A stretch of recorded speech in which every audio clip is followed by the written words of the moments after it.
Testing one, two, three. Testing one, two, three. Jesus is Lord.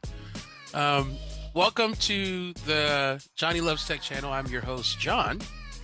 And as I promise, every week I'm going to share a new video every week. And this is the first video of, no, it's the second. Technically in the second week of the new year. So this is video number 2 of the new year. And we have a couple of some tech news to share. And I want to get into the tech news here shortly. But before I do that, please like, share, subscribe, share your feedback.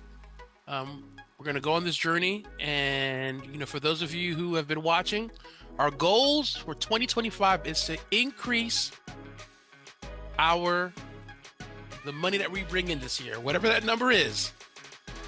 We're going to increase it by 10.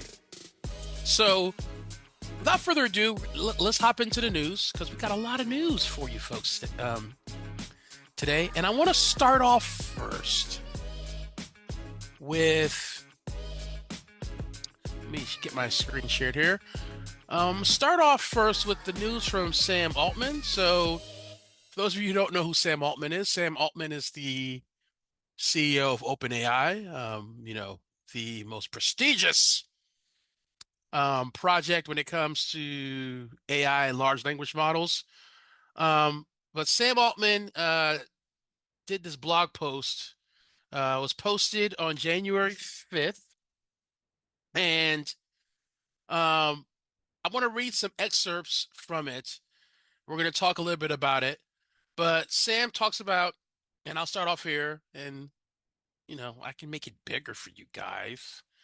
Let's see here. All right, so you guys can see. You guys can see it? Okay. So Sam Altman, and it's titled Reflections. The second birthday of ChatGPT was only a little over a month ago, and now we have transitions to the second birthday, of ChatGPT was only a little over a month ago, and now we have transitioned into the next paradigm of models that can do complex reasoning. New Year's gets people in a reflective mood, and I want to share some personal thoughts about how it has gone so far and some of the things I've learned along the way. As we get closer to AGI, and for those of you who don't know what AGI is, it's artificial general intelligence. It feels like an important time to look at the progress of our company. There is still so much to understand, still so much we don't know, and it's still so early. But we know a lot more than we did when we started. And then it goes into, we started OpenAI almost 9 years ago, and because we believed that AGI was possible and that it could be the most impactful technology in human history. We wanted to figure out how to build it and make it broadly beneficial. We were excited to try to make our mark on history. Our ambitions were extraordinarily high, and so was our belief that the work might benefit society in an equally extraordinary way. At the time, very few people cared, and if they did, it was mostly because they thought we had no chance of success. In 2022, OpenAI was a quiet research lab working on something temporarily called Chat with GPT-5. We are much better at research than we are at naming things. We had been watching people use the playground feature of our API and knew that developers were really enjoying talking to the model. We thought building a demo around the experience would show people something important about the future and help us make our models better and safer. We ended up mercifully calling it ChatGPT instead and launched it on November 30th of 2022. I'll stop right there for a quick second because I remember, I believe it was December 8th was the first day I tried ChatGPT and I was in love. Now, fast forward to where we are now, ChatGPT, the success of ChatGPT and how quickly it's been adopted has spawned off all these other innovations in the space. Like, there are so many models out there. You can go to Hugging Face. I think there's well over 1,100. But this project, which started 9 years ago, has now become this thing. And now you can read more about it. And what I'll do is I'll drop a link to this in the chat.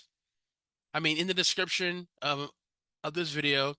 But I want to get to a part which is amazing. So as you go further down in this blog post, he goes and says, I want to start here with, we are proud of our track record on research and deployment so far, and are committed to continuing to advance our thinking on safety and benefit sharing. And we continue to believe that the best way to make an AI system safe is by iteratively and gradually releasing it into the world, giving society time to adapt and co-evolve with the technology, learning from experience and continuing to make the technology safer. We believe in the importance of being world leaders on safety and alignment research and in guiding that research with feedback from real-world applications. Now, here it goes. We are now confident we know how to build AGI as we have traditionally understood it. So remember, 9 years ago, they started on this journey. And now he is saying, Sam Altman is saying, we are now confident we know how to build AGI as we have traditionally understood it.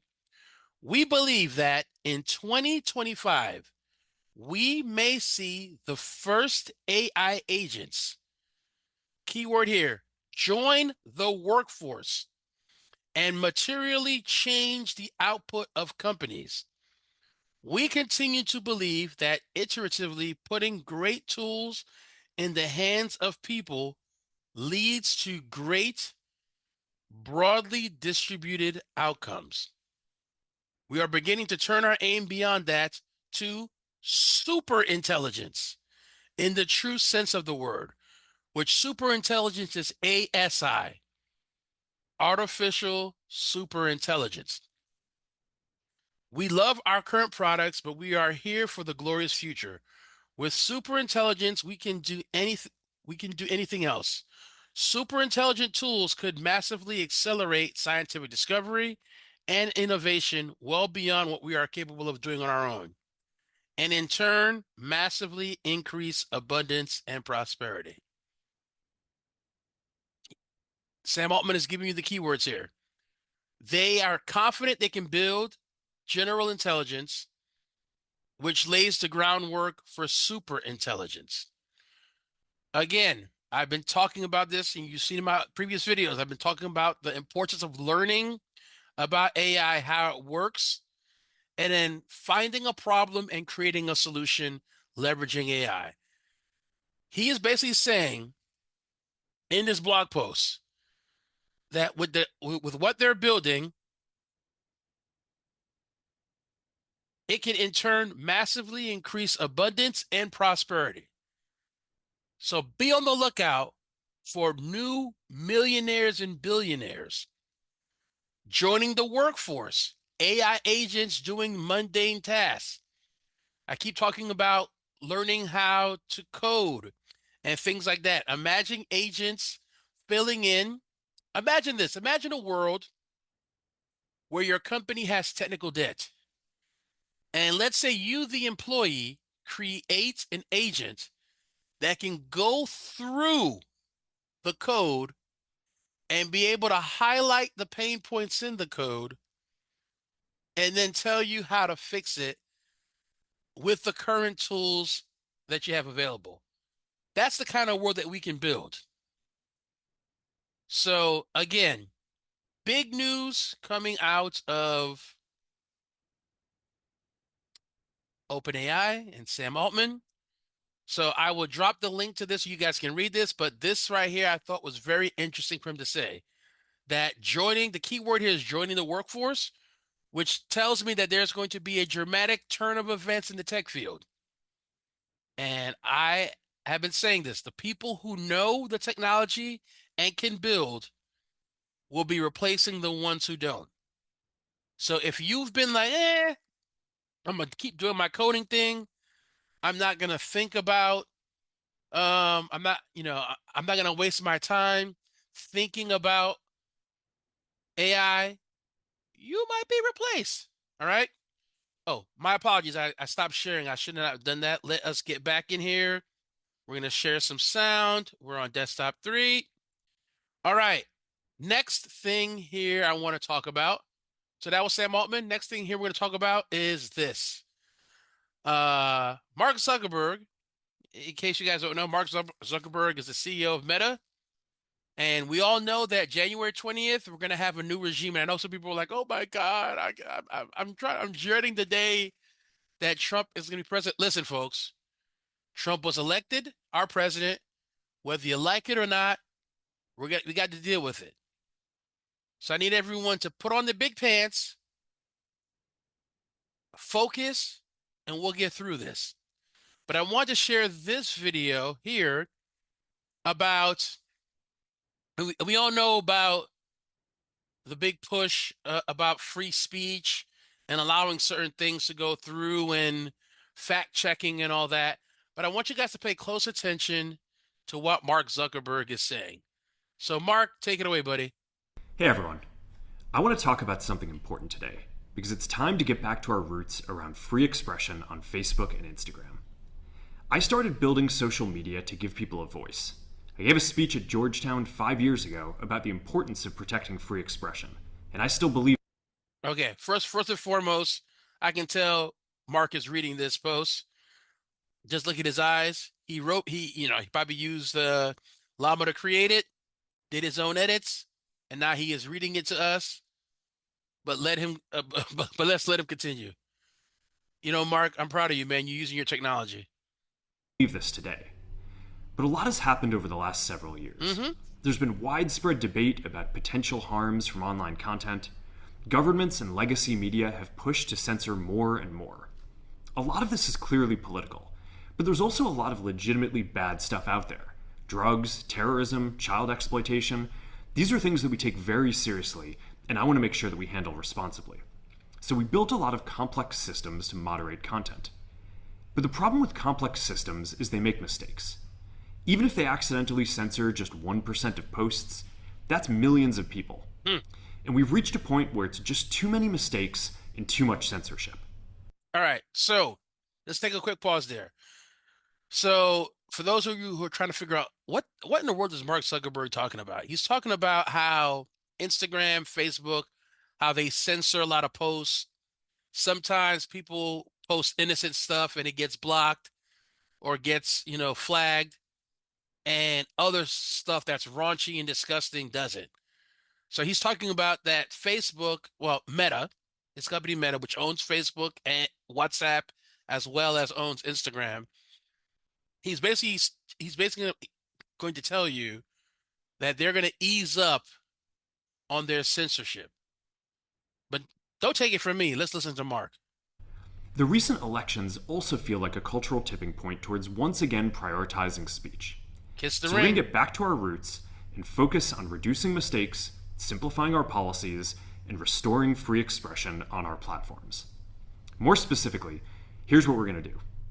First, we're going to get rid of fact checkers and replace them with community notes similar to X, starting in the US. After Trump first got elected in 2016, the legacy media wrote nonstop about how misinformation was a threat to democracy. We tried in good faith to address those concerns without becoming the arbiters of truth. But the fact checkers have just been too politically biased and have destroyed more trust than they've created, especially in the US.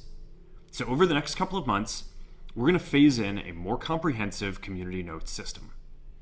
Second, we're going to simplify our content policies and get rid of a bunch of restrictions on topics like immigration and gender that are just out of touch with mainstream discourse.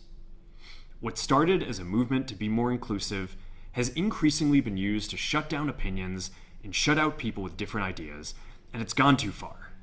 So I want to make sure that people can share their beliefs and experiences on our platforms. All right, so let's take a quick pause here because that was a lot that Mark just said there. Basically, what Mark is telling you, for those who are still a little confused as to what in the world Mark Zuckerberg is talking about, what Mark is telling you is Trump is president. I don't want Meta in long-standing lawsuits. I'm going to ease up on the guidelines and restrictions, and allow the people to go in there and go ham on Facebook and on Instagram. We're gonna ease it up. We don't. We're gonna let go of the fact checkers, and we're gonna add in community notes. Okay, because we want to make sure that we kiss the ring. We don't want any trouble with Trump as president. Because hey, listen, the one thing about the Republican Party that I do admire is that when they're in power, they're gonna do what they said they're going to do. And companies like Meta, Google, and Apple, who have been, teetering on the Democratic side, you know, putting all these things in there, pissing off, you know, folks and stuff like that. However, whichever side of the spectrum you're on, whether you're independent, me, I'm independent. But you got Republicans, you got independents, you got Democrats. Whatever case may be, whatever side of the aisle that you stand on, that you plant your flag on. What Mark is talking about is he doesn't want his company in long-standing lawsuits once Trump says, comes into power. In case you guys didn't notice, a lot of the tech CEOs made donations to the Trump inauguration committee. They set up a meeting, and now you got Apple CEO Tim Cook, you got Mark who donated money, you got the folks at Alphabet who donated money. They don't want to. They don't want that. They don't want that get back, and so they're easing up things, following suit to what Twitter did, which is now X, and they're easing up on their policies. Now, there's some good sides to this because I do feel that there's some people who get flagged for stuff that shouldn't, but there's some dangerous sides of this. And, hey, free speech is free speech. I'm a firm believer in free speech, but I'm also a believer in consequences. You feel free to say what you want to say, but whatever consequences come with what you say, those are the consequences. That's just what I believe. Okay, let's continue. Third, we're changing how we enforce our policies to reduce the mistakes that account for the vast majority of censorship on our platforms. We used to have filters that scanned for any policy violation. Now, we're going to focus those filters on tackling illegal and high severity violations. And for lower severity violations, we're going to rely on someone reporting an issue before we take action.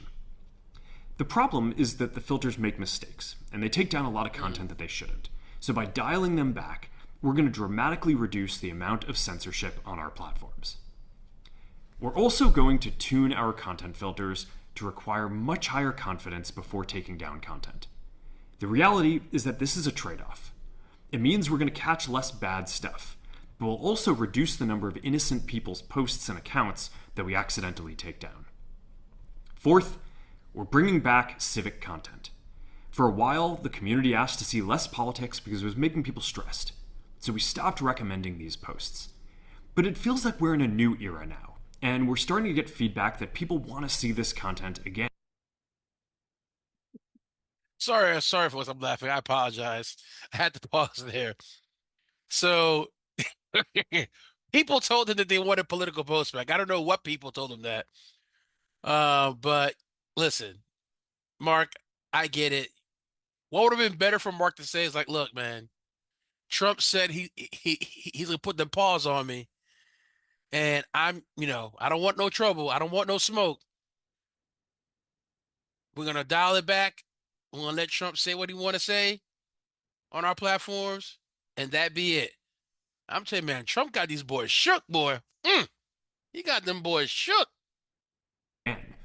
So we're going to start phasing this back into Facebook, Instagram, and Threads while working to keep the communities friendly and positive.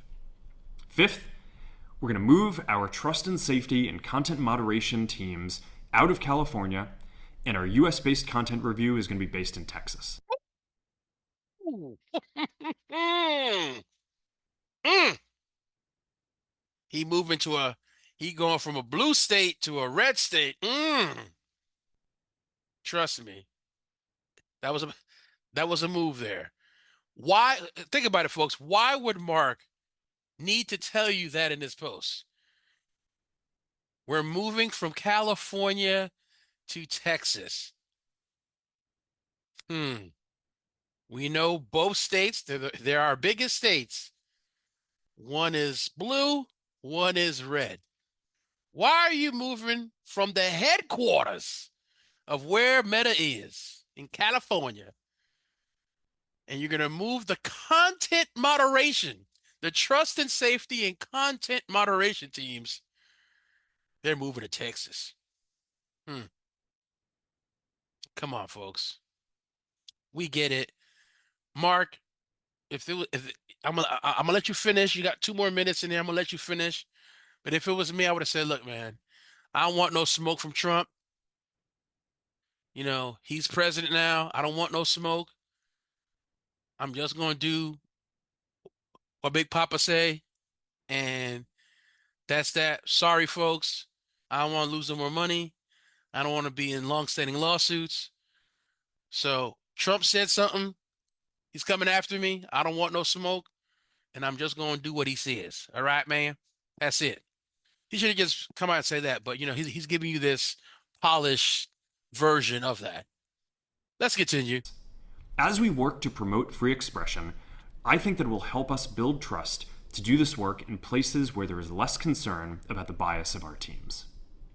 Finally, we're going to work with President Trump to push back on governments around the world that are going after American companies and pushing to censor more. The US has the strongest constitutional protections for free expression in the world. Europe has an ever-increasing number of laws institutionalizing censorship and making it difficult to build anything innovative there. Latin American countries have secret courts that can order companies to quietly take things down. China has censored our apps from even working in the country. The only way that we can push back on this global trend is with the support of the US government. And that's why it's been so difficult over the past 4 years when even the US government has pushed for censorship. By going after us and other American companies, it has emboldened other governments to go even further. But now we have the opportunity to restore free expression, and I am excited to take it. It'll take time to get this right, and these are complex systems. They're never going to be perfect. There's also a lot of illegal stuff that we still need to work very hard to remove. But the bottom line is that after years of having our content moderation work focus primarily on removing content, it is time to focus on reducing mistakes, simplifying our systems, and getting back to our roots about giving people voice. I'm looking forward to this next chapter. Stay good out there, and more to come soon. Now, look at that man's face. I want everyone to look at that man's face. I bet you when he was done with this video, he was like, fudge. I had to do that. He didn't say the word fudge. He used the other word. But, bro, we get it, man. I understand. You got to play the game. And that's okay. It's okay to admit that you got to play the game. New regime is coming in. Things are going to change. And I keep telling folks, stop worrying about that and focus on what you got to get done to survive. We can spend all day sitting there crying, complaining, oh man, I'm gonna move out the country. I'm gonna go live here. I'm gonna go to Ghana. I'm gonna go here. I'm gonna go there. Go ahead. If you can afford to do that, go do it.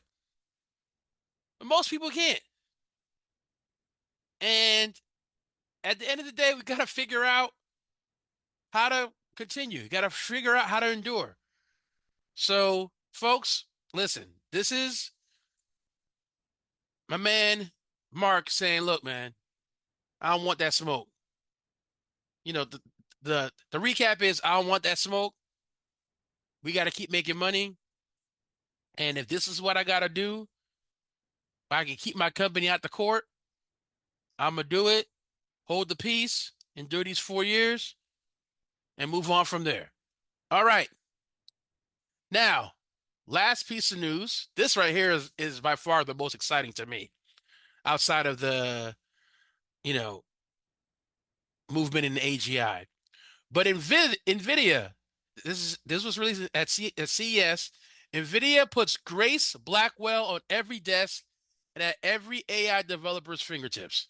This is huge. I'm going to blow this up so you guys can see it. This is NVIDIA's new computer. They are releasing a supercomputer for consumers. It'll be out in May.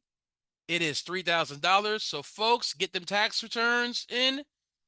Those who want to be able to really do some big boy noise, playing with large language models, this is the computer that's going to be able to handle that for you. So, hold on, let me get back here. Let me get back here, people. Let me get back here real quick.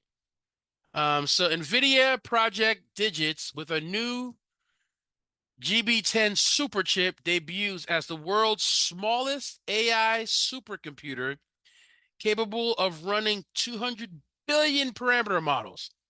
Right. So at CES, NVIDIA today unveiled NVIDIA Project Digits, a personal AI supercomputer that provides AI researchers, data scientists, and students worldwide with access to the power of the NVIDIA Grace Blackwell platform.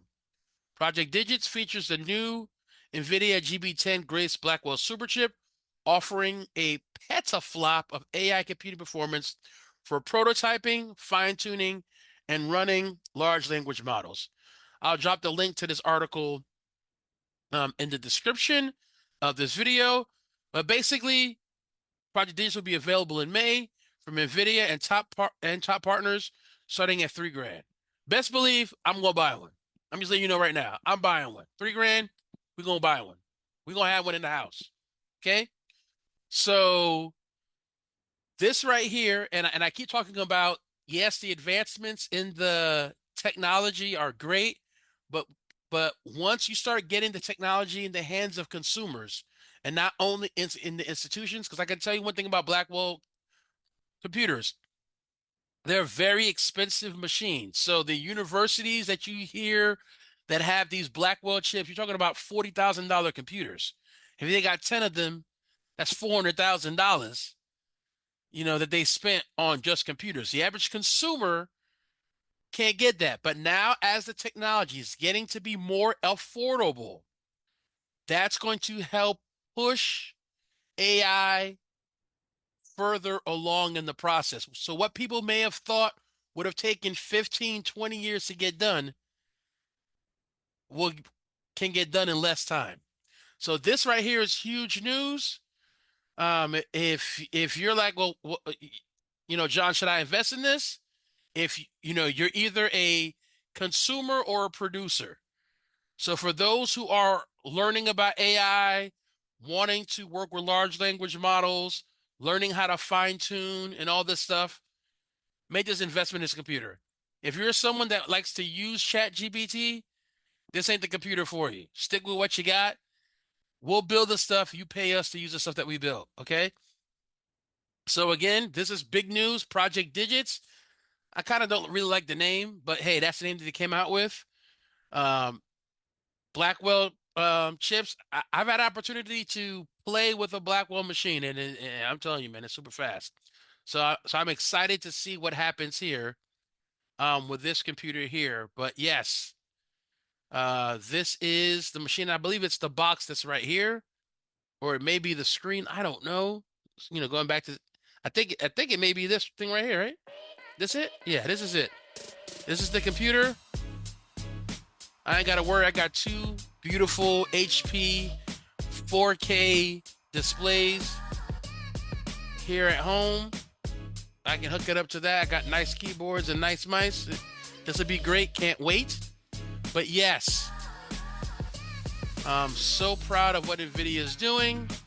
Can't wait to see this. So again, this computer is going to be $3,000. I'm pretty sure you might be able to upgrade it because it says starting at $3,000. For those of you who shop at Micro Center, you would have gotten a text message. You're part of Micro Center's list. If you're part of their email list, they already sent out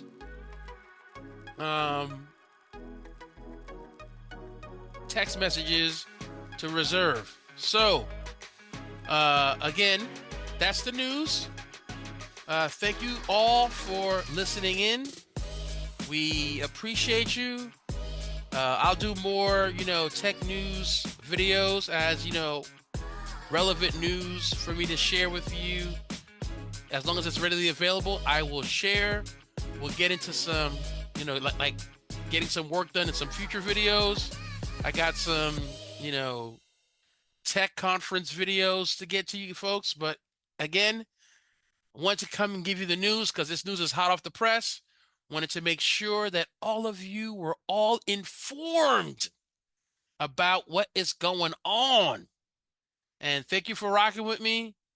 Please like, share, and subscribe. This is the Johnny Loves Tech channel. Thank you for coming on this journey with me. See you soon. Later. Peace and goodbye. Enjoy your day.